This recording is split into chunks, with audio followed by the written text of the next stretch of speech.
Kur do të gjesh kohë për gruan tënde? I nderuari vëlla, ndoshta si pyetje mund të duket diçka provokative, apo edhe ofenduese apo hyjëse për ty, me që mund të thuash se gjej kohë të mjaftueshme për bashkëshortën. I nderuari vëlla, ndalu dhe mendo se çfarë sjellje je duke pasur me bashkëshortën tënde. Pjesa më e madhe e kohës të kalon në punë, bashkë me shoqërinë apo me kolegët e punës. Pastaj, kur të përfundon punën, edhe një kohë vanohesh pasi që ndoshta mund ta pish një kafe bashkë me kolegët e punës, sepse je lodhur në punë. Këtë e arsyeton, besoj, çdo grua, mbase është diçka që kërkohet për të jetuar dhe për të qenë i pavarur nga të tjerët. Pra, duhet të punosh, madje edhe të pish një kafe bashkë me shokun apo kolegun e punës. Por vëlla i dashur, koha që të ka mbet në dispozicion, ku po e shfrytëzon? Për njeriu që tërë ditën punon dhe kujdeset për familjen tënde, apo edhe atë pak kohë që e ke, po e shfrytëzon për të tjerët? Ajo të pret në shtëpi, ajo kujdeset për familjen tënde, veçanërisht për fëmijët e tu. Ajo kujdeset për shtëpinë, për pastërtinë, për çdo gjë që ty të bën të lumtur. Dhe ti, kur të kthehesh nga puna, kthehesh ndoshta i lodhur, i stresuar. Dhe aja është personi më i dashur për ty që mundohet të qetësoj dhe të kujdeset për ty, dhe atë kohë që e ke në dispozicion ta shfrytëzon bashkë me ty. Gruaja kur duhet të rrijë me ty, ose kur mund të pret nga ti që ti ta shoqërosh atë. Apo ndoshta po e pret vikendin që të dalësh një drek apo një darkë bashkë me të, mirë po orën apo kohën tjetër që e ke gjatë gjithë javës, e ke vendosur që t'ja kushtosh punës apo kolegëve të punës, apo edhe shoqërisë në përgjithësi.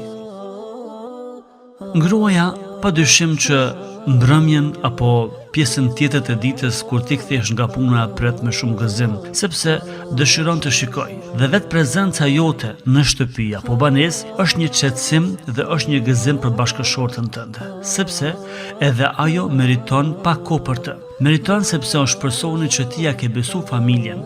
Meriton sepse është personi që ti e ke dashur dhe ja ke besu dashurinë. Njëkohësisht anasjelltas, pra nga ana të dy palëve. Mirë po, ti pse nuk e shfrytëzon kohën që ke në dispozicion bashkë me bashkëshortën tënde, për ta lërë telefonin anash, për ta lërë pse jo dhe televizorin anash, për të lërë pak edhe shoqërinë anash, sepse nuk është jeta aq e gjatë sa që ndoshta një ditë mund të thuash se më mjafton koha për gruan apo bashkëshortën. I nderuari vëlla, kur ki me vendos që një kohë të caktuar të ja kushtosh bashkëshortës tënde, dhe shoku, kolegu apo pa marrë parasysh do të jetë i dyti apo i treti, sepse koha që ti tashmë ke në dispozicion ke vendos me ja kushtu gruas apo bashkëshortës tënde. Mjafton veç prezenca e ju dyve në shtëpi apo në banesë. Nuk është kusht që kjo kohë të i kushtohet duke dalë, duke bërë shopping. Ndoshta, më mira e së mirës është që të jeni bashkë në shtëpi, ndonjë komunikim të frytshëm, madje vetëm shikimi burr dhe grua apo gru dhe burr është i mjaftueshëm për të qenë të lumtur. Dhe thjesht të mos gjykoni për njëri tjetrin sepse ai apo ajo nuk ka kohë për mua. Kur ke me gjetë kohë, ti kushtosh vëmendje rëndësi kërkesave të bashkëshortës.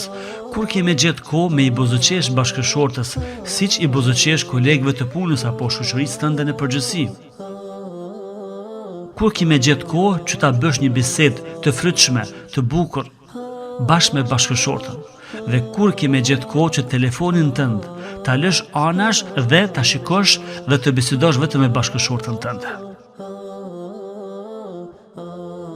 Asaj ja ke besu dashurinë, asaj ja ke besu familjen, asaj ja ke besu amanetin, dhe ti nuk ke mundësi të gjesh kohë pak për të. Pse mashtrohesh pas shoqërisë? Ose pse rrin me orë të tëra duke shfletuar në telefon? Ose pse rrin me orë të tëra në kompjuter duke punuar, kinse për të ndërtuar një të ardhmë më të mirë ekonomike? Nuk ka të ardhmë më të mirë ekonomike se sa të kesh një grua afër vetes. Aja është e ardhmja jote. Ajo është ekonomia më e mirë dhe më e bukur që s'mund ta gjesh askund. Andaj, mundohu që kohën që e ke në dispozicion t'ja kushtosh gruas tënde, sepse ajo mund të jetë një këshilltare ekonomike, një këshilltare politike, një këshilltare që askund dhe askush mund të bëhet më e mirë se sa ajo. Kështu që, i nderuari vëlla, respekto dhe ndero dhe gjej kohë pak për bashkëshortën tënde.